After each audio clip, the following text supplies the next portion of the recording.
우리 사무엘상 3장, 우리 지난주에 1절도 못했던 3장 다시 피겠습니다. 사무엘상 3장 1절로 21절 전체 보고요. 지난주처럼 우리 4장 1절까지 보도록 하겠습니다. 다 찾으셨으면 제가 한 절 읽고 여러분들 한 절 읽고 우리 교독하겠습니다. 사무엘상 3장입니다. 아이 사무엘이 엘리 앞에서 여호와를 섬길 때에는 여호와의 말씀이 희귀하여 이상이 흔히 보이지 않았더라.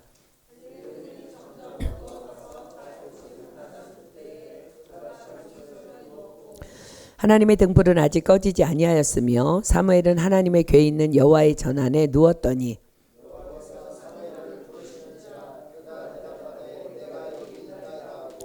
엘리에게로 달려가서 가로되 당신이 나를 부르셨기로 내가 여기 있나이다. 가로되 나는 부르지 아니하였으니 다시 누우라. 그가 가서 누웠더니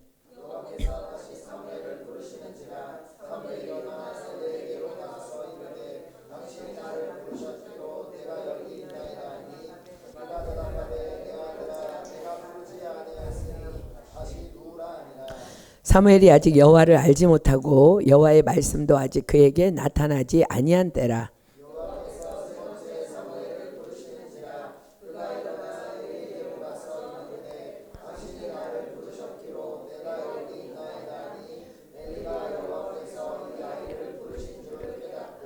이에 사무엘에게 이르되 가서 누웠다가 그가 너를 부르시거든 내가 말하기를 여호와여 말씀하옵소서 주의 종이 듣겠나이다 하라.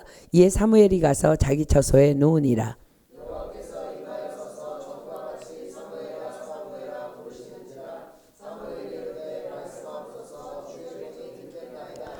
여호와께서 사무엘에게 이르시되 보라 내가 이스라엘 중에 한 일을 행하리니 그것을 듣는 자마다 두 귀가 울리리라.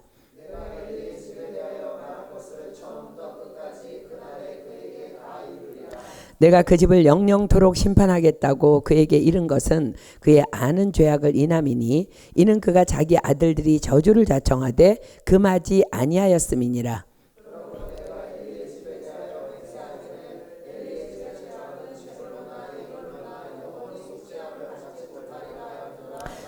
사무엘이 아침까지 누웠다가 여호와의 집 문을 열었으나 그 이상을 엘리에게 알게 하기를 두려워하더니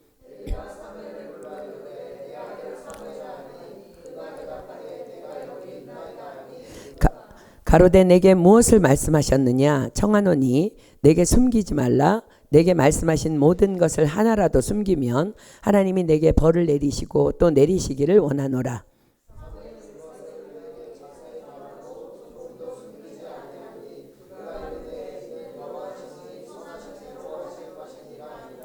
사무엘이 자라매 여호와께서 그와 함께 계셔서 그 말로 하나도 땅에 떨어지지 않게 하시니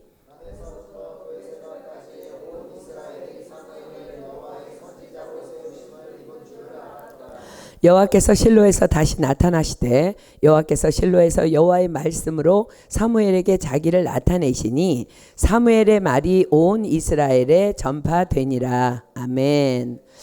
오늘은 사무엘 두 번째 시간입니다. 우리가 오늘 본격적으로 공부할 사무엘은 이스라엘 사사시대의 마지막 사사이며 제사장이자 이스라엘의 첫 번째 선지자입니다. 지난주에는 사무엘의 출생과 그를 낳은 어머니 한나의 영성과 믿음에 대해서 배웠고 오늘은 사무엘의 양육과 성장 과정 그리고 그의 영성에 대해서 공부하도록 하겠습니다. 지난주에 우리가 배웠듯이 사무엘 출생 당시의 이스라엘은 종교적으로 도덕적으로 정치적으로 타락의 절정을 달리고 있던 때입니다. 성경은 그 시대가 왜 그토록 타락의 절정을 달리고 있었는지를 이렇게 기록합니다. 자, 사사기 2장 7절로 10절 가겠습니다. 사사기 2장 7절로 10절. 사사기 2장 7절로 10절입니다. 제가 했습니다. 백성이 여호수아의 사는 날 동안과 여호수아 뒤에 생존한 장로들 곧 여호와께서 이스라엘을 위하여 행하신 모든 큰 일을 본 자의 사는 날 동안에 여호와를 섬겼더라.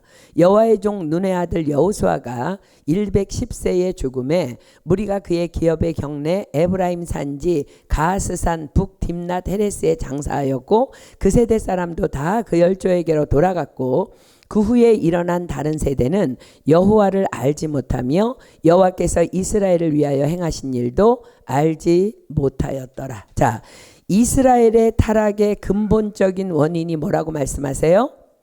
이스라엘 백성이 여호수아의 사는 날 동안과 그리고 여호수아 뒤에 생존한 여호와께서 이스라엘을 위하여 행하신 모든 큰 일을 본 자의 사는 날 동안에는 여호와를 잘 섬겼는데 그 후에 일어난 다른 세대는 여호와를 알지 못하였답니다. 우리 지난주에 공부했죠? 알지 아니한 것이 아니라 알지 못하였답니다. 자, 무슨 말이에요? 부모들이 선조들이 후세대 자녀들에게 여호와 하나님을 도무지 가르치지 않았다는 말입니다. 그것이 이스라엘 타락과 부패의 원인이 된 것입니다. 여러분들 주님 안에서 자녀들 잘 양육하고 있습니까? 하나님께서 이스라엘 나라를 이루시기 위해서 믿음의 조상 아브라함을 우상을 섬기던 땅 갈대아 우르에서 불러내신 목적이 무엇이었는지 여러분들 기억하십니까? 우리 창세기 18장으로 갈게요. 창세기 18장 17절로 19절입니다. 여호와께서 갈대아 우르라는 우상을 섬기던 땅에서 아브라함에게 한 민족을 이루기 위해서 아브라함을 불러내십니다. 자, 그리고 그를 불러내신 목적에 대해서 말씀하십니다. 여호와께서 가라사대 나의 하려는 것을 아브라함에게 숨기겠느냐? 아브라함은 강대한 나라가 되고 천하 만민은 그를 인하여 복을 받게 될 것이 아니냐? 내가 그로 그 자식과 권속에게 명하여 여호와의 도를 지켜 의와 공도를 행하게 하려고 그를 택하였나니 이는 나 여호와가 아브라함에게 대하여 말한 일을 이루려 함이니라. 그렇습니다. 아브라함을 비롯한 모든 선택받은 이스라엘 백성들의 사명은 그 자식과 권속들에게. 자, 권속은요, 나와 함께 있는 측근들, 즉 가까운 이웃들을 포함하여 함께한 공동체에서 살아가는 자, 그리고 가족들입니다. 그들에게 여호와의 도를 지켜 여호와의 의와 공의를 행하게 하는 것, 바로 그것이었습니다. 그런데 여호수아 사후의 백성들이 그 일을 행하지 않았다는 거예요. 지금 예수 그리스도를 믿는 하나님의 자녀들인 우리 모두의 사명과 동일합니다. 성경이 말씀하십니다. 오직 너희는 택하신 족속이요 왕같은 제사장들이요 거룩한 나라요 그의 소유된 백성이니 이는 너희를 어두운 데서 불러내어 그의 기이한 빛에 들어가게 하신 자의 아름다운 덕을 선전하게 하려 하심이라. 아멘. 그렇습니다. 그렇게 타락의 나락으로 빠져버린 이스라엘 백성들에게 하나님께서 세우신 제도가 바로 사사제도였습니다. 사사의 원뜻은 재판관이라는 뜻이지만 당시 사사란 모세와 여호수아 사후에 그때그때 그 민족을 구원할 필요를 느낄 때 그 일에 합당한 사람을 하나님께서 선택하셔서 사용한 하나님의 사람을 의미합니다. 그래서 사사기를 보면 언제나 하나님께서 사사를 세우실 때의 패턴은 동일합니다. 첫 단계가 뭐냐면 이스라엘 자손이 여호와 목전에 악을 행하여 자기들의 하나님 여호와를 잊어버리고 자기 멋대로 살아갑니다. 두 번째 단계, 여호와께서 그런 이스라엘에게 진노하셔서 그들을 사방 모든 대적들의 손에 붙이십니다. 자, 세 번째 단계, 이스라엘 자손이 고통 중에 여호와께 부르짖습니다. 네 번째 단계, 여호와께서 부르짖는 그들을 위하여 사사라 일컫는 한 구원자를 세워 구원하게 하십니다. 다섯 번째 단계, 그러면 그 사사가 사는 날 동안 그 땅이 태평해집니다. 그런데 그 사사가 죽으면 또다시 여호와의 목전에 악을 행합니다. 이제 다시 첫 단계로 돌아온 거예요. 그러면 여호와께서 다시 진노하셔서 그들을 대적의 손에 붙이십니다. 그러면 또 그들이 부르짖어 잘못했다고 기도합니다. 그러면 여호와께서 또 사사를 보내십니다. 그러면 또 태평해집니다. 그러면 또 악을 행합니다. 이것이 사사기에 기록된 사사시대의 악순환의 동일한 패턴이에요. 혹 우리의 영적 패턴은 결코 아니기를 소망하며 축복합니다. 자, 이 패턴을 사사기 2장 18절로 22절이 정리해 줍니다. 사사기 2장 18절로 22절입니다. 사사기 2장 18절로 22절. 자, 보세요. 여호와께서 그들을 위하여 사사를 세우실 때에는 그 사사와 함께 하셨고 그 사사에 사는 날 동안에는 여호와께서 그들을 대적의 손에서 구원하셨으니 이는 그들이 대적에게 압박과 괴롭게 함을 받아 슬피 부르짖음으로 여호와께서 뜻을 돌이키셨으며늘 그 사사가 죽은 후에는 그들이 돌이켜 그 열조보다 더욱 회개하여 다른 신들을 쫓아 섬겨 그들에게 절하고 그 행위와 패역한 길을 그치지 아니하였으므로 여호와께서 이스라엘에게 진노하여 이르시되 이 백성이 내가 그 열조와 세운 언약을 어기고 나의 목소리를 청종치 아니하였은즉 나도 여호수아가 죽을 때에 남겨둔 열국을 다시는 그들 앞에서 하나도 쫓아내지 아니하리니 이는 이스라엘이 그 열조에 지킨 것 같이 나 여호와의 도를 지켜 행하나 아니하나 그들로 시험하려 함이라 하시니라. 그렇습니다. 악을 행하는 그들에게 대적을 붙이시고 또 부르짖으면 사사를 세워주심은 하나님의 전적인 이스라엘을 향한 사랑이셨습니다. 그럼에도 불구하고 여전히 반복되는 악순환 가운데 이스라엘의 12번째 사사였던 삼손이 죽고 오늘의 사무엘이 하나님의 계획 안에서 출생합니다.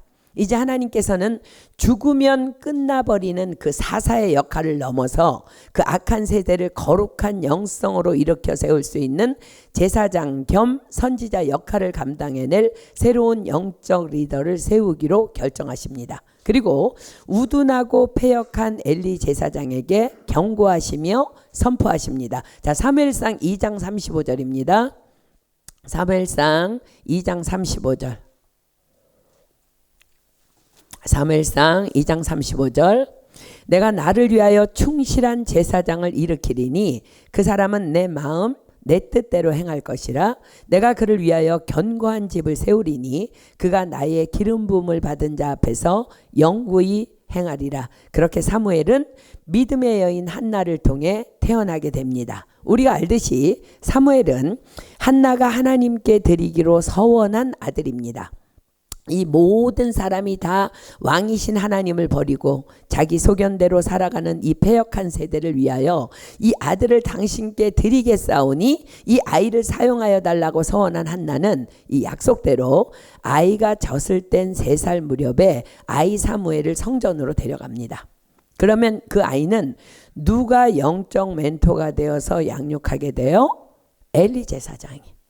당시 엘리 제사장의 영적 상태가 어떠했다고요? 그냥 바닥이었습니다. 처절한 바닥. 그러나 그럼에도 불구하고 한나는 아이 사무엘을 엘리 제사장에게 맡깁니다. 한나가 혹 너무 무대뽀 믿음인가요? 그냥 서원했으니까 내 아들 아니니까 엘리의 상태가 어떠하든 아이를 그냥 성전에다 데려다만 놓으면 된다는 생각이었을까요? 아니요, 결코 그렇지 않습니다. 한나는 다만 그 위에 계신 엘리 제사장 위에 계신 하나님만을 신뢰하였던 것입니다. 아이를 성전에 데려다 놓으면 하나님께서 친히 키우실 것을 믿었다는 거예요. 한국말 속담에 3살 버릇 8까지 간다라는 말이 있습니다. 그래서 한나는 아이가 3살이 되도록 자기 품에 안고 아이가 성전에서 어떻게 행하여야 하는지를 철저히 가르친 후에 성전으로 데려갑니다. 자, 사무엘상 1장 21절로 28절 볼게요. 사무엘상 1장 21절로 28절입니다.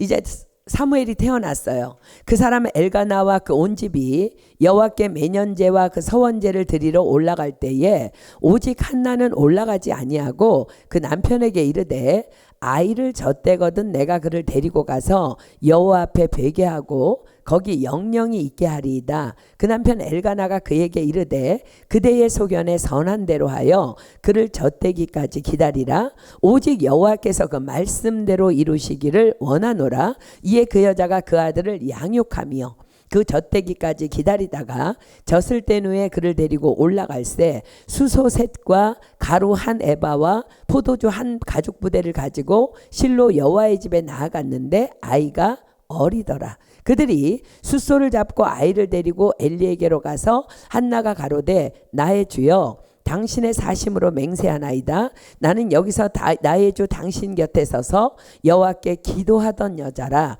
이 아이를 위하여 내가 기도하였더니 여호와께서 나의 구하는 기도한 바를 허락하신지라. 그러므로 나도 그를 여호와께 드리되 그의 평생을 여호와께 드리나이다 하고 그 아이는 거기서 여호와께 경배하니라. 자, 23, 24절 다시 볼래요?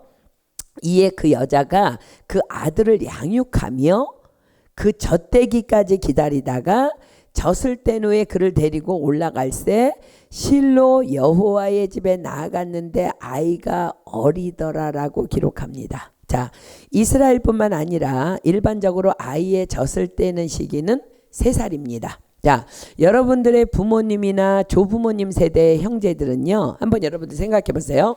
일반적으로 나이 터울이 정확하게 3살입니다. 너무 놀라워요. 왜 그런 줄 아세요? 3살까지 아이에게 젖을 먹였다는 증거입니다. 이것이 왜 증거인 줄 아세요?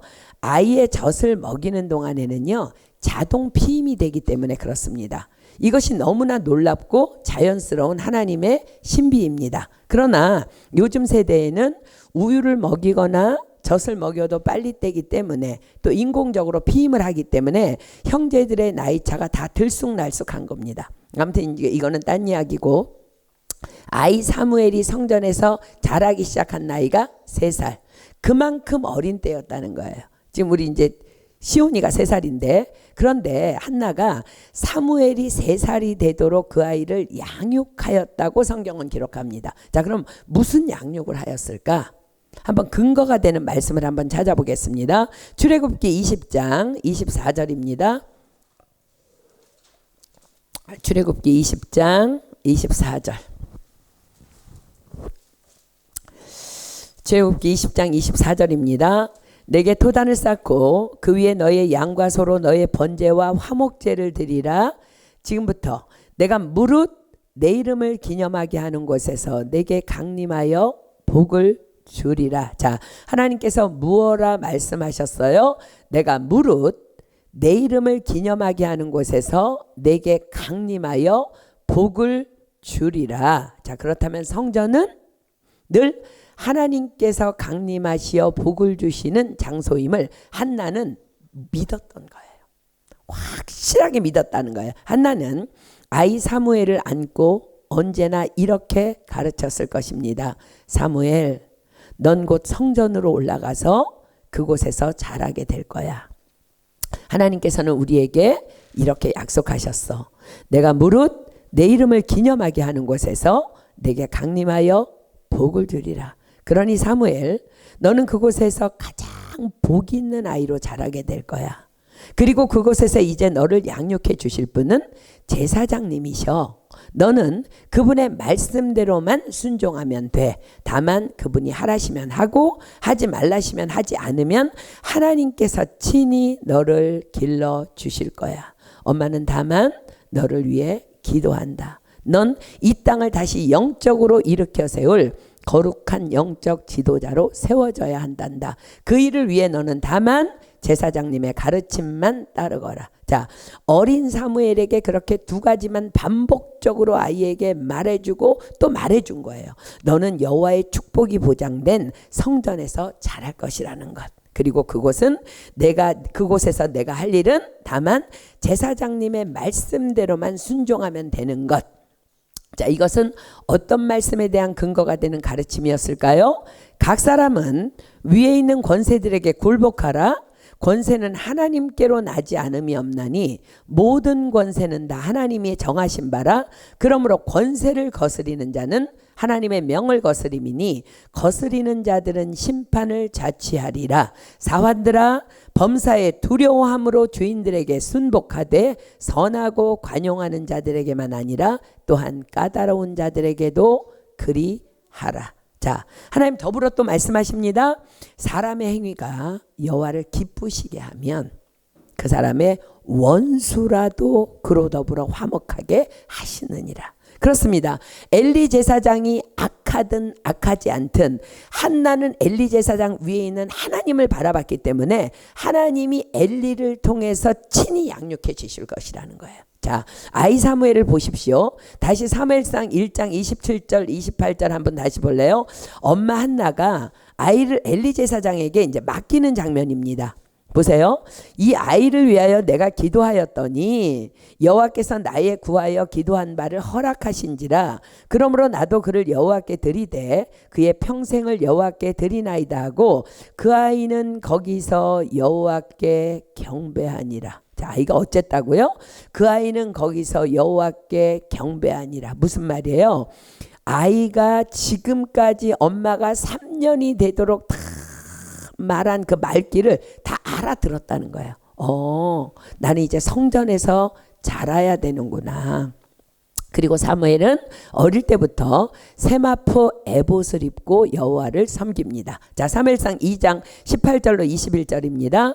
사무엘이 어렸을 때에 세마포 에봇을 입고 여호와를 섬겼더라. 그 어미가 매년제를 드리러 그 남편과 함께 올라갈 때마다 작은 겉옷을 지어다가 그에게 주었더니 엘리가 엘가나와 그 아내에게 축복하여 가로되 여호와께서 이 여인으로 말미암아 내게 후사를 주사 이가 여호와께 간구하여 얻어들인 아들을 대신하게 하기를 원하노라 하였더니 그들이 그 집으로 돌아가매 여호와께서 한나를 권고하사 그로 잉태하여 세 아들과 두 딸을 낳게 하셨고 아이 사무엘은 여호와 앞에서 자라니라. 자, 하나님 앞에 사무엘을 드렸더니 하나님께서 오남매를 주셨어요. 자, 에봇은 지금 아이 사무엘이 세마포 에봇을 입고 이제 여호와를 섬겼는데 에봇은 우리 주일날 목사님이 설명해 줬죠.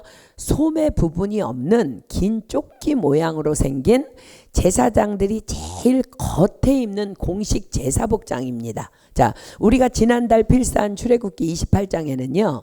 대제사장의 에봇을 만드는 법이 상세히 나옵니다. 그런데 그 제사장들의 에봇은 갖가지 아름다운 실로 수놓아진 화려한 것이었지만 지금 한나가 아이 사무엘에게 지어다 입힌 에봇은 그냥 단순한 하얀색의 세마포 에봇을 말합니다. 그리고 성경이 그렇게 말하죠. 한나가 매년제를 드리러 올라갈 때마다 작은 겉옷을 지어다가 그에게 주었더니라고 기록하고 있듯이 이 사무엘의 세마포 에봇은 그냥 하얀 세마포로 만든 단순한 에봇, 즉 흰 겉옷입니다. 그런데 한나는 왜 매년 아이에게 이 세마포 에봇을 지어다가 입혔을까요? 자, 요한계시록이 해석합니다. 요한계시록 19장 8절입니다. 요한계시록 19장 8절. 요한계시록 19장 8절입니다. 그에게 허락하사 빛나고 깨끗한 세마포를 입게 하셨은즉 이 세마포는 성도들의 옳은 행실이로다 하더라. 자, 한나의 가르침이 상상이 됩니까? 왜 그토록 세마포로 된 에봇을 지어다가 입혔는지 상상이 됩니까? 사무엘, 너는 이 세마포 에봇처럼 늘 깨끗하고 바르고 정직해야 해.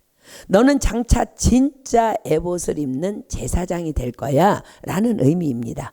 그렇게 아이 사무엘은 엄마의 기도와 가르침을 받아 성전 안에서 예쁘고 바르게 잘 성장했음을 성경은 증명합니다. 자, 다시 사무엘상 2장 21절 볼래요? 끝절에 보면은 이래요. 아이 사무엘은 여호와 앞에서 자라니라. 자, 여호와 앞에서 자라니라 이 말은 한나의 믿음으로 인하여 여호와의 품에서 엘리가 아닌 여호와의 품에서 여호와의 보호하심 안에서 아이 사무엘이 육체적 성장뿐 아니라 영적 성숙도 아울러 이루어지고 있음을 의미하는 말씀입니다. 또 한 곳이 말씀을 증거합니다. 사무엘상 2장 26절입니다. 아이 사무엘이 점점 자라매 여호와와 사람들에게 은총을 더욱 받더라. 자, 이 상황 속에서 오늘의 본문의 사건이 전개됩니다. 자, 어린 사무엘이 이스라엘의 선지자로 부름을 받게 되는 부르심의 시작점이기도 합니다. 역사가 요세푸스는요, 이때 사무엘의 나이를 12살이라고 말합니다.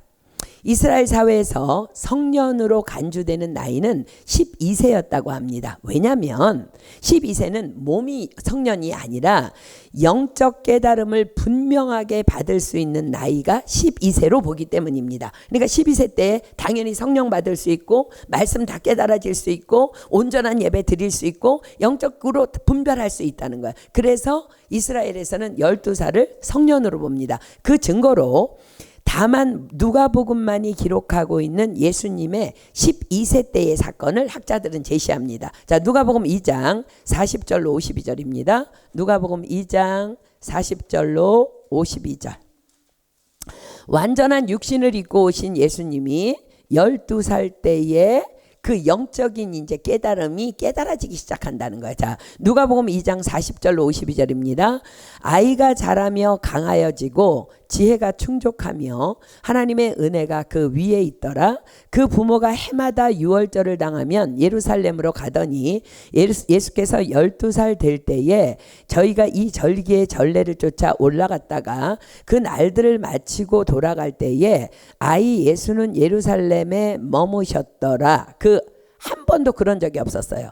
그런데 부모는 이를 알지 못하고 동행 중에 있는 줄로 생각하고 하루 길을 간 후 친족과 아는 자 중에서 찾되 만나지 못하매 찾으면서 예루살렘에 돌아갔더니 사흘 후에 성전에서 만난즉 그가 선생들 중에 앉으사 저희에게 듣기도 하시며 묻기도 하시니 듣는 자가 다 그 지혜와 대답을 기이 여기더라.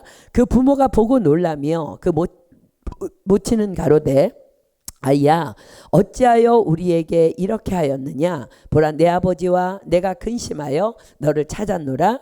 예수께서 가라사대 어찌하여 나를 찾으셨나이까 내가 내 아버지 집에 있어야 될 줄을 알지 못하셨나이까 하시니 양친이 그 하신 말씀을 깨닫지 못하더라. 예수께서 한 가지로 내려가사 나사렛에 이르러 순종하여 받드시더라. 그 모치는 이 모든 말을 마음에 두니라. 예수는 그 지혜와 그 키가 자라가며 하나님과 사람에게 더 사랑스러워 가시더라. 그러니까 완전한 육신을 입고 이 땅에 오신 예수님께서 12살이 되어서 이제 당신의 그 영적인 것들이 깨어나면서 사역을 준비하기 시작하셨다는 거예요. 자, 우리 미리 본문 7절로 한번 내려가 볼까요? 이제 우리 사무엘상 3장 7절 한번 보겠습니다. 본문 7절 한번 볼게요. 사무엘이 7절이 이렇게 기록해요. 사무엘이 아직 여호와를 알지 못하고 여호와의 말씀도 아직 그에게 나타나지 아니한 때라. 이제 오늘 본문의 사건이 사무엘의 그 상태라는 거야. 아직 여호와를 알지 못하고. 그런데 그 12살이 되도록 사무엘에게는 무엇이 쌓이고 있었어요? 하나님에 대한 엄마의 지속적인 가르침과 그를 위한 기도와 하나님께서 반드시 축복해 주시는 처소임을 믿기에 제사장의 영적 상태가 어떠하든 어린 아들을 데려다 놓은 성전 안에서의 하나님의 양육이 계속해서 쌓이고 있었습니다. 그렇습니다. 오늘 그 열매가 그 본문을 통해 열리는 그 감동을 우리는 함께 보려 하는 것입니다. 자, 사무엘상 3장 1절부터 봅니다.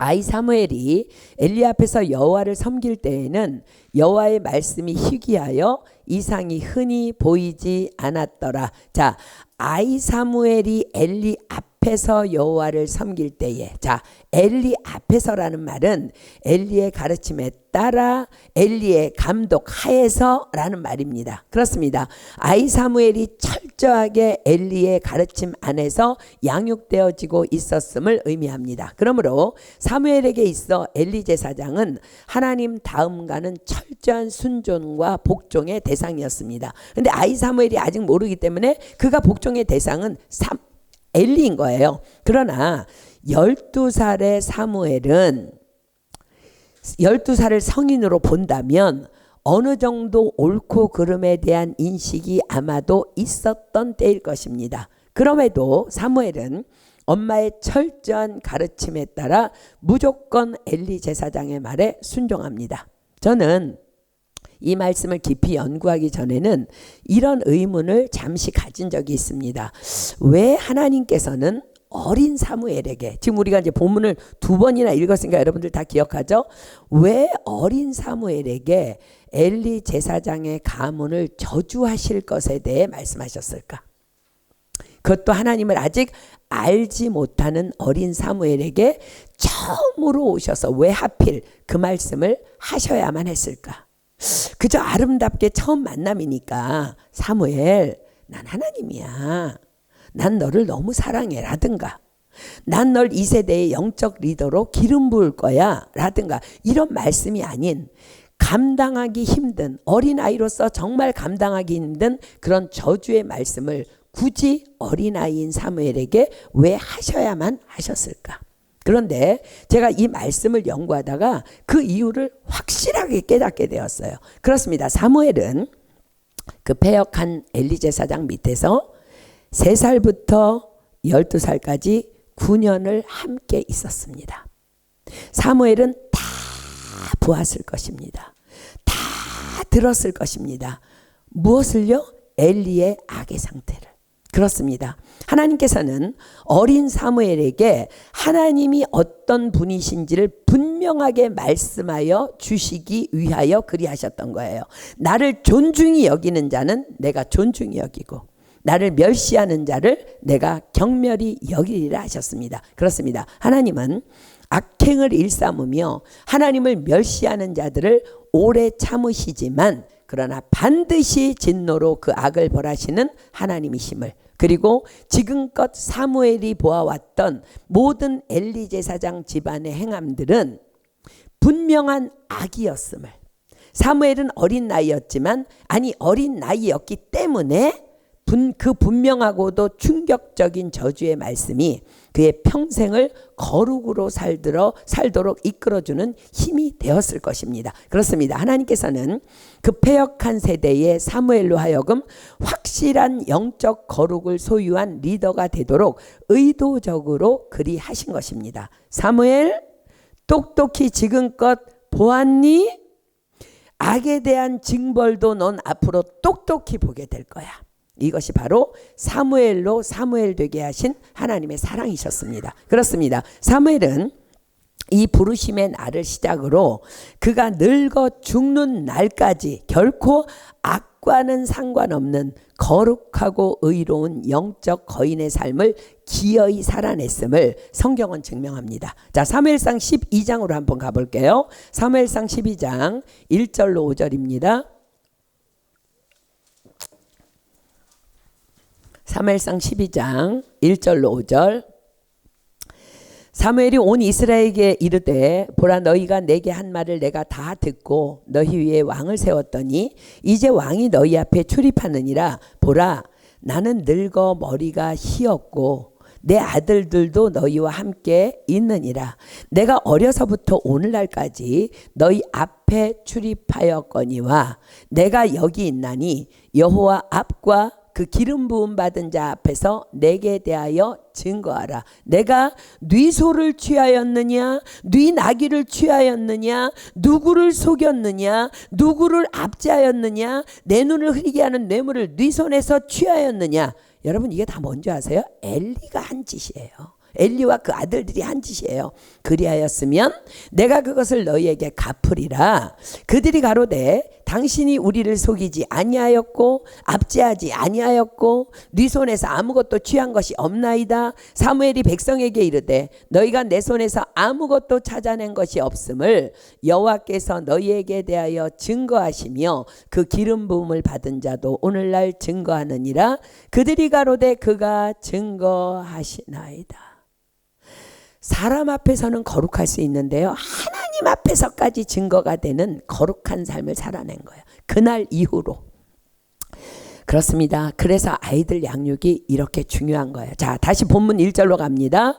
아이 사무엘이 엘리 앞에서 여호와를 섬길 때에는 여호와의 말씀이 희귀하여 이상이 흔히 보이지 않았더라. 그렇습니다. 우리가 이미 알고 있듯이 그때는 영적 기근의 때였습니다. 여러분, 뭐가 기근이에요? 돈 없어서 가난한 게 기근이에요? 배고픈 게 기근이에요? 지진이 기근이에요? 코로나가 기근이에요? 기근이 아니에요? 아모스서 8장 11절 비겠습니다. 아모스서 8장 11절. 아모스서 8장 11절. 아모스서 8장 11절입니다. 주 여호와께서 가라사대 보라 날이 이를지라 내가 기근을 땅에 보내리니 양식이 없어 주림이 아니며 물이 없어 가람이 아니요 여호와의 말씀을 듣지 못한 기갈이라.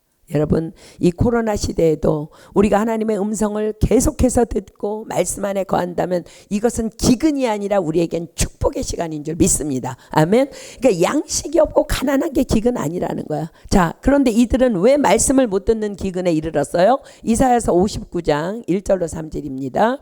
이사야서 59장 1절로 3절. 이사야서 59장 1절로 3절입니다.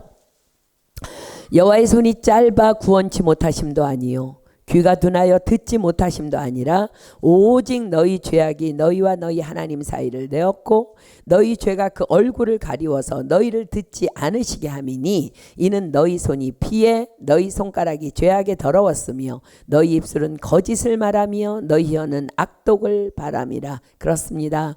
왕이신 하나님을 버리고 각각 자기의 소견대로 살아가는 패역한 이스라엘에 하나님의 말씀이 들릴 리도 하나님의 이상이 보여질 리도 없는 때였습니다. 그런데 드디어 이 패역한 이스라엘 땅에 하나님의 말씀이 그 희귀한 이상들이 사무엘을 통해 들려지고 보여지기 시작합니다. 이 패역한 세대에 우리도 사무엘같이 그리 쓰임받기를 예수님의 이름으로 축복합니다. 자, 2절입니다.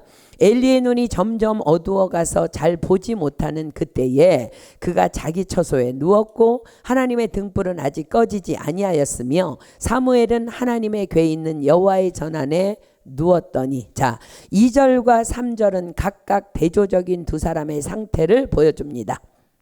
그때는 아직 하나님의 등불이 꺼지지 아니한 시간이었습니다. 하나님의 등불은 매일 저녁마다 성소의 안을 밝히기 위해 켜지는 7가지로 된 등잔의 등불입니다. 이 등불은 저녁에 켜서 등의 기름이 완전히 떨어지는 새벽까지 계속 켜져 있게 됩니다. 그러므로 하나님의 등불이 아직 꺼지지 아니하였다는 것은 때가 아직 완연한 새벽이 되지 않았음을 의미합니다. 즉 오늘 본문의 사건은 한밤중에 일어난 일이라는 거예요. 엘리 제사장은 육적으로도 영적으로도 잘 보지 못하는 어두운 눈을 가지고 자기 방의 침대에 누워 잠을 잡니다. 반면에 사무엘은 하나님의 언약궤가 있는 하나님의 전안에 누워 있습니다. 자, 이 말은 엘리 제사장의 영적 상태가 어떠하든 사무엘은 계속적으로 하나님이 임재해 계시는 하나님의 전안에 머물며 자신의 봉사의 직무를 감당하고 있었음을 의미합니다. 성전의 등불이 꺼지기 전까지 그 자리에 머물러 있는 것은 제사장들의 직무였습니다. 성전의 등불, 그것은 기도가 있고 말씀이 있고 찬양이 있는 예배의 자리를 영적으로 의미합니다. 그렇습니다. 예배가 있는 자리, 바로 그곳이 성전의 등불이 꺼지지 않은 때입니다. 그러나 엘리는 그 시간에 자신의 침대에 누워 잠을 잡니다. 자신의 맡은 직무만 겨우 감당하고는 아이 사무엘에게 그 일을 맡긴 거예요. 예전에 우리 목사님이 군대에 있을 때 군대 얘기를 좀 해줬는데요. 그 군대 교회를 섬길 때 그 군대 교회 담임 목사님이 좀 사람이 갸우뚱하게 만드는 사람이었대요. 이제 우리 목사님이 찬양 인도를 늘 감당하고 있었는데 그 교회 목사님은 결코 찬양 시간에는 성전에 들어오지 않는다는 거예요. 찬양이 다 끝나면 이제 들어온다는 거예요. 그리고 그 군대교회 담임 목사님임에도 불구하고 군인들보다는 집사님들과의 교제가 매우 활발했다는 거예요. 자, 정확하게 엘리 제사장의 영적 상태입니다. 그러나 사무엘은 그와 전혀 상관없이 여호와의 등불이 여전히 켜져 있는 예배의 자리에 머물러 있습니다. 그러나 그때 사무엘은 성경이 뭐라고 기록해요? 사무엘이 아직 여호와를 알지 못하고 라고 성경이 기록합니다. 자, 무슨 말이에요? 엄마 한나의 중보기도의 힘입니다. 그가 계속 머무는 거야. 넌 있어야 돼. 엄마의 반복적인 교육. 너는 그 자리에서 반드시 축복받아야 돼. 아이 사무엘이 아직 하나님을 몰라. 분명히 성경이 기록합니다. 사무엘이 아직 여호와를 알지 못하고 여호와의 말씀도 아직 그에게 나타나지 아니한 때라고. 자, 사랑하는 여러분, 이 중요한 메시지를 오늘 우리 모두는 다 받아야 합니다. 하나님께서는 분명히 말씀하셨습니다. 내가 무릇 내 이름을 기념하는 곳에서 내게 강림하여 복을 주리라. 또한 두세 사람이 내 이름으로 모인 곳에는 나도 그들 중에 있느니라 하셨습니다. 성전에 머무는 자들에게 주시는 축복입니다. 그곳에 있는 자의 믿음과 상관없이 하나님은 반드시 그곳에 임재해 계십니다. 그렇습니다. 그러하기에 아이 사무엘처럼 아직 여호와를 알지 못해도 기어이 성전에 머물러야 합니다. 그러므로 우리는 믿음 없는 그 누구라도 예배 자리에 기어이 내 믿음으로 데려다 놓아야 하는 것입니다.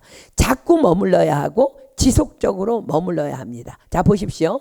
아이 사무엘이 아직 여호와를 알지 못했답니다. 그런데 그가 성전을 떠나지 아니하고 그곳에 머물러 있었기 때문에 기어이 오늘 밤 하나님을 만나는 축복을 받고야만 합니다.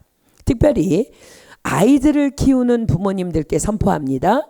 아이들은 아직 사무엘처럼 하나님을 알지 못하지만 그러나 예배 자리에 데리고 나올 때 한나처럼 믿음으로 데리고 나오십시오.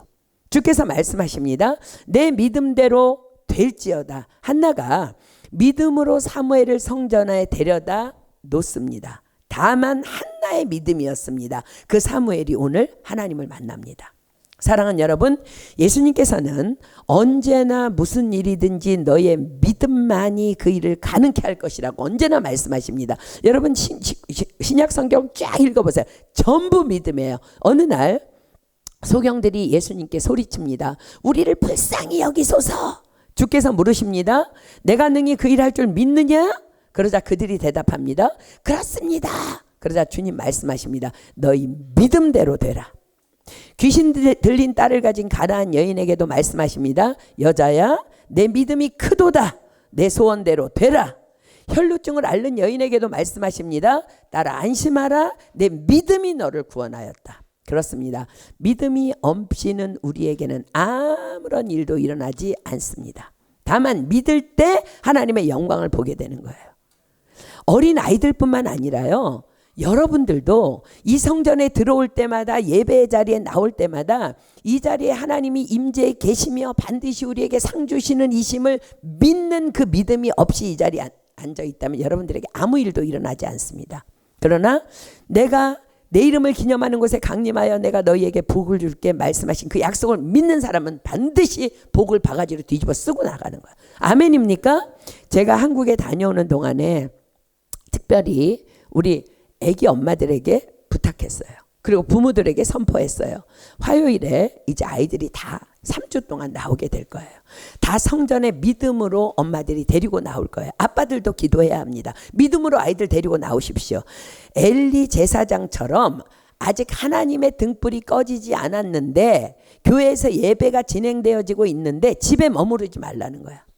내가 말씀을 혹 좀 못 들어도 반드시 말씀이 인터넷에 올라오니까 그 다음날 들을 생각하고 아이들을 위해서 반드시 믿음으로 성전에 데리고 나오십시오. 그 예배의 자리에서 하나님께서는 우리 어린 아이들에게 강림하셔서 복 주신다 약속하십니다. 내가 너희와 함께 있겠다 말씀하십니다. 이 약속을 믿어야 합니다. 믿음은 믿는 자들의 것이에요. 기적은 그냥 일어나지 않아. 내 믿음대로 될지어다. 내가 믿으면 하나님의 영광을 보리라 하셨습니다. 그리고 아이들에게 예배는 우리 부모님들 뿐만 아니라 우리 모든 성도가 마찬가지. 왜요? 우리는 지금 한나의 자궁이라는 이 성소에 있으니까. 아이들에게 예배는 어떻게 드리는 것인지 말이 아니라 내가 드리는 신령과 진정의 예배를 아이들로 보게 해야 돼요. 전심으로 찬양하십시오. 전심으로 기도하십시오. 전심으로 말씀을 경청하십시오. 아직 어리다고 모른다고 생각하지 마십시오. 우리 아이들이요, 뛰어노는 것 같아도요, 지금까지의 여러분의 예배드림의 모습 아이들 다 보고 있었어요. 집에서도 무엇을 어떻게 말하고 행동하는지 아이들은 다 보고 알고 있습니다. 우리 3살짜리 시온이가요, 화내는 사람 안에는 하나님이 없어 라고 말했대요. 아이들은 다 알고 있어요. 마치 사무엘이 엘리 제사장을 보아왔던 것처럼. 여러분 12살이면 다 큰 거예요. 사무엘은 3살부터 엄마와 떨어져서 다만 엄마의 믿음으로 성전에서 길러집니다. 우리 교회 안의 모든 아이들이 하나님께서 가장 기뻐하시는 영적 사무엘로 자라나기를 예수님의 이름으로 축복합니다. 우리가 그 작품을 함께 이루어 가야 되는 거야. 하나님께서는 이 성전에서 믿음으로 데려다 나온 우리 아이들을 복 주시고 또 복 주실 것이며, 또 사무엘처럼 하나님께서 친히 양육하여 주실 것이며, 또 친히 만나 주실 것입니다. 어떤 상황 속에서도 기어이 아이들 예배의 자리에 데리고 나와야 합니다. 그리고 여러분들이 전도하고자 하는 전도의 대상 하나님 몰라도 데리고 와야 돼. 내 믿음대로 될 거야. 내 믿음대로. 아멘입니까? 성경이 분명히 기록하잖아요. 사무엘이 아직 여호와를 알지 못하고 여호와의 말씀도 아직 그에게 나타나지 아니한 때라. 그러나 오늘 사무엘에게 하나님께서 친히 찾아오십니다. 그렇습니다. 주께서 말씀하십니다. 내가 믿으면 하나님의 영광을 보리라. 자, 본문 4절입니다. 여호와께서 사무엘을 부르시는지라 그가 대답하되 내가 여기 있나이다 하고 엘리에게로 달려가서 가로되 당신이 나를 부르셨기로 내가 여기 있나이다. 가로되 나는 부르지 아니하였으니 다시 누우라. 그가 가서 누웠더니, 지금까지 사무엘은 하나님의 음성을 들어본 적도 또 자신의 영적 멘토인 엘리 제사장을 통해 그런 일이 있음도 들어본 적이 없습니다. 그러므로 당연히 사무엘은 자기를 부를 사람은 누구야? 딱 한 사람, 엘리 제사장에게로 달려갑니다. 참으로 아이러니한 상황이 아닐 수 없어요. 왜요? 예배의 자리에 머물러 있던 사무엘이 예배의 자리를 벗어나 집에서 자고 있는 엘리에게로 달려간 거야. 영적으로 둔한 엘리가 말하죠. 나 안 불렀어. 가서 자. 6절입니다. 여호와께서 다시 사무엘을 부르시는지라 사무엘이 일어나서 엘리에게로 가서 가로되 당신이 나를 부르셨기로 내가 여기 있나이다. 대답하되 내 아들아 내가 부르지 아니하였으니 다시 누우라 하니라. 참 아직 여호와를 알지 못하던 사무엘에게는 너무 당황스러웠을 거야. 분명히 누가 나를 불렀는데 엘리 제사장님 말고 누가 나를 불렀단 말이야. 두 번이나 아니라는 거예요. 자, 7절 봅니다. 사무엘이 아직 여호와를 알지 못하였고 여호와의 말씀도 아직 그에게 나타나지 아니한 때라 여호와께서 3번째 사무엘을 부르시는지라 그가 일어나서 엘리에게로 가서 가로되 당신이 나를 부르셨기로 내가 여기 있나이다. 엘리가 여호와께서 이 아이를 부르신 줄을 깨닫고, 그렇습니다. 3번째 아이 사무엘이 달려왔을 때 영적으로 둔감한 엘리도 직감적으로 깨닫습니다. 아니, 하나님이 사무엘을 위하여 그 영을 잠시 깨웁니다. 아, 하나님이 그때서야 엘리가 정신이 나서 사무엘에게 말하죠. 9절. 이에 사무엘에게 이르되 가서 누웠다가 그가 너를 부르시거든 내가 말하기를 여호와여 말씀하옵소서 주의 종이 듣겠나이다 하라. 이에 사무엘이 가서 자기 처소에 누우니라. 뭐라고 하라고요? 내가 말하기를 여호와여 말씀하옵소서 주의 종이 듣겠나이다 하라. 참으로 하나님은 질서의 하나님이십니다. 아이 사무엘이 어찌할 바를 알지 못할 때에 하나님께서는 엘리의 영을 잠시 깨우셔서 사무엘로 행할 바를 가르치게 하십니다. 가서 누웠다가 그가 너를 부르시거든 내가 말하기를 여호와여 말씀하옵소서 주의 종이 듣겠나이다 하라. 사무엘은 엘리의 말에 순종하여 그대로 행합니다. 이제 엘리의 사명은 이것으로 막을 내리고 사무엘에게 선지자의 사명이 부어지는 순간입니다. 자 10절입니다. 여호와께서 임하여서서 전과 같이 사무엘아 사무엘아 부르시는지라. 사무엘이 가로되 말씀하옵소서 주의 종이 듣겠나이다. 여호와께서 사무엘에게 이르시되 보라 내가 이스라엘 중에 한 일을 행하리니 그것을 듣는 자마다 두 귀가 울리리라. 내가 엘리의 집에 대하여 말한 것을 처음부터 끝까지 그날에 그에게 다 이루리라. 내가 그 집을 영영토록 심판하겠다고 그에게 이른 것은 그의 아는 죄악을 인함이니 이는 그가 자기 아들들이 저주를 자청하되 금하지 아니하였음이니라. 그러므로 내가 엘리의 집에 대하여 맹세하기를 엘리 집의 죄악은 제물이나 예물로나 영영이 속함을 얻지 못하리라 하였노라. 사무엘이 아침까지 누웠다가 여호와의 집 문을 열었으나 그 이상을 엘리에게 알게 하기를 두려워하더니. 자 사랑하는 여러분 기억하십시오. 하나님께서 이 두려운 엘리 집안을 향한 저주의 말씀을 사무엘에게 지금 선포하고 계시다는 것은 또 다른 한편의 의미로는 어린 사무엘이 이런 두려운 상황이 올 것에 대한 어떤 인지들이 있었다는 거예요. 그들을 보며 그런 인식이 있었음을 또한 의미하기도 합니다. 그러나 어린 사무엘이 얼마나 놀라고 감당하기 힘든 말씀이었을까요? 자 16절 엘리가 사무엘을 불러 가로되 내 아들 사무엘아 하니 대답하되 내가 여기 있나이다. 가로되 내게 무엇을 말씀하셨느냐. 청하노니 내게 숨기지 말라. 내게 말씀하신 모든 것을 하나라도 숨기면 하나님이 내게 벌을 내리시고 또 내리시기를 원하노라. 어떤 순간에도 엄마 한나에게 배운 제사장을 향한 순종. 사무엘은 엘리의 요구대로 너무 두렵지만 모든 하나님의 말씀을 숨김없이 다 전합니다. 18절 사무엘이 세세히 말하고 조금도 숨기지 아니하니 그가 가로되 이는 여호와니 선하신 소견대로 하실 것이니이다 하니라. 자 제정신이 좀 난 것 같죠? 이는 여호와시니 선하신 소견대로 하실 것이니라. 하나님께로부터 온 계시임을 인정하지 않을 수 없는 너무나 분명한 상황 앞에서 엘리는 하나님을 순순히 인정합니다. 선하신 소견대로 하실 것이라. 엄청 놀라운 믿음의 언어인 것 같아요. 그러나 말만 또 머리로만 인정할 뿐 또 자신이 양육하는 사무엘에게 마땅히 할 말이 그것뿐이었기 때문에 지금 정답을 말하고 있는 거, 알고 있는 지식으로 정답을 말했을 뿐임을 우리는 다른 성경의 기록들을 통해 유추해 볼 수 있습니다. 자, 여러분들 기억하십니까? 이스라엘의 왕 중에 가장 패역했던 왕 아합에게 엘리야 선지자가 와서 하나님의 저주를 선포합니다. 그러자 아합이 어떻게 했어요? 바로 옷을 찢어요. 그리고 굵은 배를 몸에 동이고 금식하고 굵은 배에 누우며 행보도 천천히 한지라 라고 성경이 기록해요. 또 여러분들 기억하십니까? 악한 땅 니느웨에, 거긴 이방 땅에 저주가 선포되었을 때 그들도 바로 니느웨 백성이 하나님을 믿고 금식을 선포하고 물온 대소하고 굵은 배를 입고 왕도 보좌에서 일어나서 조복을 벗고 굵은 배를 입고 제에 앉으니라 라고 성경은 기록합니다. 그렇습니다. 옷을 찢고 굵은 배를 입는다는 행위는 통회하고 자복한다는 회개를 의미합니다. 그러나 엘리에게는 이처럼 무서운 심판의 말씀을 듣고도 옷을 찢고 통회하며 죄를 무릅쓰고 회개하는 참회의 모습은 전혀 보이지 않습니다. 그냥 영이 죽은 상태입니다. 그것이 바로 엘리를 비롯한 당시 이스라엘 나라의 영적 상태였습니다. 엘리는 이 사건 이후에 15년이라는 시간을 하나님께서 허락하시지만 그 의자에 앉아서 그대로 자빠져 죽습니다. 그러니까 영이 그냥 죽은 상태라는 거야. 이 영적 사망의 땅에 드디어 사무엘이 세워집니다. 누구의 기도로? 엄마 한나의 기도로.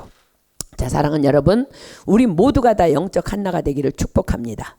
한나가 낳은 이 사무엘이 드디어 사역을 시작합니다. 19절 사무엘이 자라매 여호와께서 그와 함께 계셔서 그 말로 하나도 땅에 떨어지지 않게 하시니 단에서부터 브엘세바까지의 온 이스라엘이 사무엘은 여호와의 선지자로 세우심을 입은 줄 알았더라. 여호와께서 실로에서 다시 나타나시되 여호와께서 실로에서 여호와의 말씀으로 사무엘에게 자기를 나타내시니 사무엘의 말이 온 이스라엘에 전파되니라. 그렇습니다. 사무엘은 이 죽은 아므그의 땅에 있는 모든 백성들을 가장 먼저 한 사역이 뭐냐면요, 미스바로 불러 모읍니다. 자, 사무엘상 7장입니다. 사무엘상 7장 3절로 6절입니다.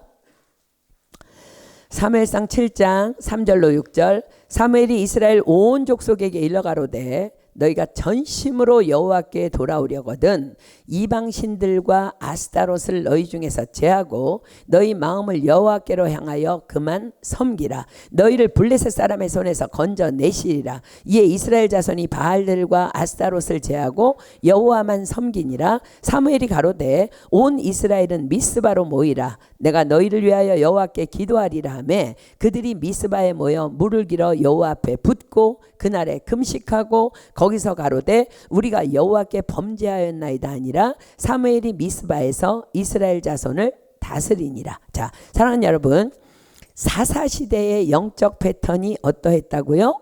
백성이 범죄하면 여호와께서 대적을 보내시고 괴로움에 부르짖으면 사사를 보내어 구원하시어 태평을 주시고 사사가 죽으면 또 범죄하고, 자, 이 악순환의 때에 또 백성들의 범죄함으로 지금 사무엘이 세워졌지만 지금 사무엘의 가르침을 받고 오랜 동안 세월이 지난 데에만 그들이 변화되는 거지 당장 변하지 않아요. 그죠?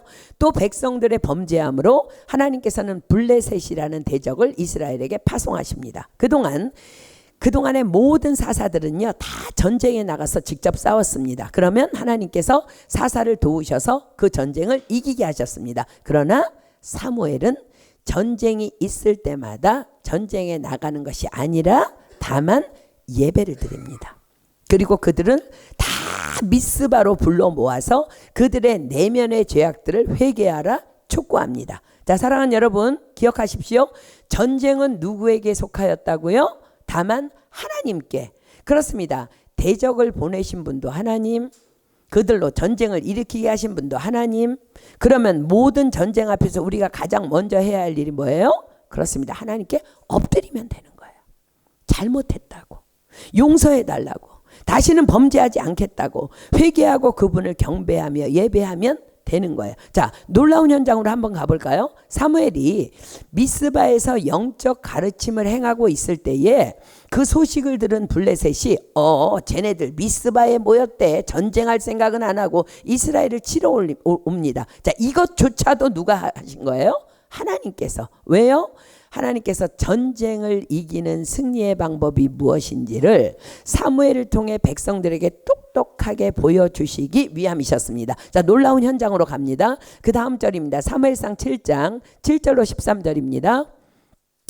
이스라엘 자손이 미스바에 모였다함을 블레셋 사람이 듣고 그 방백들이 이스라엘을 치러 올라온지라 이스라엘 자손이 듣고 블레셋 사람을 두려워하여 사무엘에게 이르되 당신은 우리를 위하여 우리 하나님 여호와께 쉬지 말고 부르짖어 우리를 블레셋 사람의 손에서 구원하시게 하소서. 사무엘이 젖먹는 어린 양을 취하여 온전한 번제를 여호와께 드리고 이스라엘을 위하여 여호와께 부르짖음에 여호와께서 응답하셨더라. 사무엘이 번제를 드릴 때에 블레셋 사람이 이스라엘과 싸우려고 가까이 오매 그날에 여호와께서 블레셋 사람에게 큰 우레를 발하여 그들을 어지럽게 하시니 그들이 이스라엘 앞에 패한지라. 이스라엘 사람들이 미스바에서 나가서 블레셋 사람을 따라 벳갈 아래에 이르기까지 쳤더라. 사무엘이 돌을 취하여 미스바와 센 사이에 세워 가로되 여호와께서 여기까지 우리를 도우셨다 하고 그 이름을 에베네스리라 하니라. 이에 블레셋 사람이 굴복하여 다시는 이스라엘 경내에 들어오지 못하였으며 여호와의 손이 사무엘에 사는 날 동안에 블레셋 사람을 막으시매. 자, 보십시오. 전쟁의 소리를 들은 사무엘이 지금 무엇을 싸우러 나갈 생각은 안 하고 지금 뭘 하고 있어요? 온전한 예배, 신령과 진정으로 드리는 온전한 예배. 사무엘이 다만 온전한 예배를 올려드립니다. 온전한 예배, 내 맘의 예배. 그러자 무슨 일이 일어나요? 사무엘이 번제를 드릴 때에, 예배를 드리고 있는 중간에 블레셋 사람이 이스라엘과 싸우려고 가까이 오매 그날에 여호와께서 블레셋 사람에게 큰 우레를 발하여 그들을 어지럽게 하시니 그들이 이스라엘 앞에 패한지라. 그리고 또 성경이 이어 기록하죠. 이에 블레셋 사람이 굴복하여 다시는 이스라엘 경내에 들어오지 못하였으며 여호와의 손이 사무엘에 사는 날 동안에 블레셋 사람을 막으심에, 아멘입니까? 이 사람이 바로 영적 거장 사무엘입니다. 사무엘에 사는 날 동안에 가장 큰 사역은, 그리고 중점적으로 집중했던 사역은 하나님의 말씀을 가르치는 사역이었습니다. 왜일까요? 하나님은 말씀이시기 때문에 그렇습니다. 여호와께 돌아가자, 말씀으로 돌아가자. 이것이 사무엘의 중심 사역이었고 사무엘의 생명을 건 사역이었습니다. 자, 사무엘상 7장 15절로 17절 보겠습니다. 사무엘이 사는 날 동안에 이스라엘을 다스렸으되 해마다 베델과 길갈과 미스바로 순회하여 그 모든 곳에서 이스라엘을 다스렸고 라마로 돌아왔으니 이는 거기 자기 집이 있음이라. 거기서도 이스라엘을 다스렸으며 또 거기 여호와를 위하여 단을 쌓았더라. 그렇습니다. 사무엘은 단지 말씀을 가르치기 위해 전국을 순회하였던 순회 사역자였습니다. 그렇게 전국을 순회하고 자기 집이 있는 라마로 돌아와서는 다시 거기서도 선지자들을 양육하는 선지자 학교를 섬깁니다. 바로 그곳이 그 유명한 라마 나옅입니다. 자, 사랑하는 여러분, 기억하십니까? 사울왕이 다윗을 죽이기 위해서 왕궁에서 2번의 창을 다윗에게 날렸을 때 다윗이 어디로 가장 먼저 도망갔어요? 사무엘 선지자가 있는 라마 나옅으로. 다윗이 삶에서 가장 잘한 일은 그가 사울을 피하여 라마 나옅으로 도망간 것일 것입니다. 말씀 안으로 들어간 거야. 그곳에서 다윗은 사무엘의 가르침에 따라 그 놀라운 다윗이라는 영성의 사람으로 준비됩니다. 도망온 다윗에게 사무엘이 과연 무엇을 가르치셨을까? 왕이 나를 죽이려고 해서 도망왔어요. 그럼에도 불구하고 하나님의 질서를 따르는 영성, 위권위자에게 순종하는 영성, 다만 하나님 앞에서만 머물며 다만 하나님을 모든 순간에 인정해야 하는 영성. 그렇습니다. 하나님의 마음에 합한 자 다윗은 바로 사무엘을 통하여 빚어진 영성입니다. 그래서 그는 그 험한 도망자의 10년의 세월을 내가 손을 들어 여호와의 기름 부음을 받은 내 주를 치는 것은 여호와의 금하시는 것이니 그는 여호와의 기름 부음을 받은 자가 됨이라라고 당당히 선포하며 하나님 앞에서 넉넉히 그 모든 도망의 길을 살아낼 수 있었던 것입니다. 그래서 다윗은 다윗 된 것입니다. 자, 이 부분은 한국에 다녀와서 제가 계속 또 이렇게 함께 나누도록 하겠습니다. 그렇습니다. 한나는 사무엘을 길러냅니다. 사무엘은 엘리 제사장 밑에서 거룩의 훈련을 혹독하게 받고는, 여러분 보세요, 좋은 사람 밑에 있어야지 거룩의 훈련 받는 거 아니에요. 그것만 거룩의 훈련 아니고요.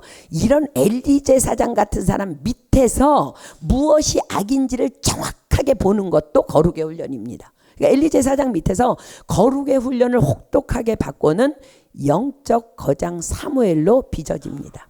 그 영적 거장 사무엘이 그 다윗을 빚어낸 거예요. 여러분, 다윗 생각해 보세요. 집에서 별 볼 일 없는 아들이었어요. 그런데 하나님께서 그를 불러내셨고 사무엘을 붙이십니다. 그리고 다윗은 사무엘에게 도망갑니다. 그리고 거기서 그의 영성이 빚어지는 거야. 그리고 한나와 사무엘과 다윗의 그들의 공통점은 하나님의 임재를 사모하며 어찌하든 성전에 머물며 말씀과 기도와 찬양과 그로 인해 주 앞에 드려지는 삶의 예배를 기어이 살아낸 사람들이었다는 것입니다. 자, 사랑하는 여러분, 우리 모두가 다 믿음의 영적 거장인 사무엘을 길러내는 한나의 영성의 사람이 되기를 축복합니다. 우리 모두가 다 하나님의 마음에 합한 자, 즉 탁월한 영성을 가진 다윗을 길러내는 사무엘의 영성의 사람이 되길 축복합니다. 우리 교회는 바로 그 사무엘을 잉태하고 있는 한나의 자궁이라고 하나님께서 분명히 말씀하여 주셨습니다. 그래도 우리는 그리하여 주시기를 오늘도 내일도 날마다 하나님께 구하여야 할 것입니다. 자, 사랑하는 여러분, 한나의 이름의 뜻은요, 놀랍게도 그레이스입니다. 은혜입니다. 우리 교회가 이름이 뭐예요? 은혜교회. 그래서 우리 교회는 반드시 한나의 자궁이 되어져야 되고 또 그리 될 줄 믿습니다. 자, 말씀을 맺습니다. 우리도 영적으로 패역하고 악한 세대에 살고 있습니다. 그러나 하나님께서는 그 중에서도 다니엘을 준비하시고 한나를 준비하시고 사무엘을 준비하시고 다윗을 준비하십니다. 왜요? 이 패역한 땅이 여호와께로 돌아오는 거룩한 도구로 사용하시기 위함입니다. 우리가 바로 그 주인공이 되어야 할 줄 믿습니다. 예전에 우리 은혜교회 1호 선교사님이신 김태원 선교사님께서 제게 이런 말씀을 해주셨어요.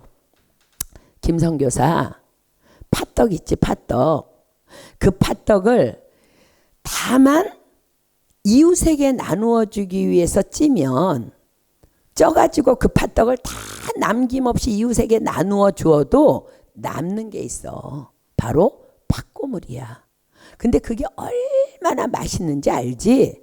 하나님의 사역은 바로 그런 거야. 주님 위에 달리면 팥고물이 내 삶에 얼마나 두둑두둑 떨어지는지 몰라. 저는 지금도 그 김태현 선교사님의 말씀을 분명히 기억하며 또 충분히 이 땅에서 경험하고 있습니다.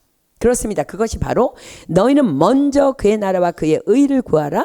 그리하면 그 모든 것을 너희에게 더하시리라의 영적인 원리입니다.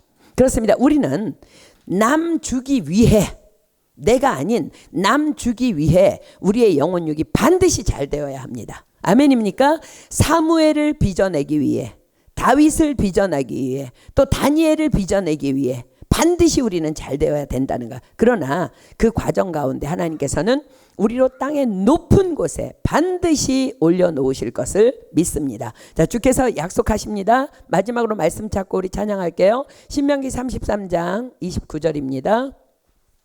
신명기 33장 29절. 신명기 33장 29절입니다. 요즘에 기도하면 계속해서 하나님이 여러분들에게 주시는 말씀입니다. 이스라엘이여, 너는 행복자로다. 여호와의 구원을 너같이 얻은 백성이 누구뇨? 그는 너를 돕는 방패시요 너의 영광의 가리시로다.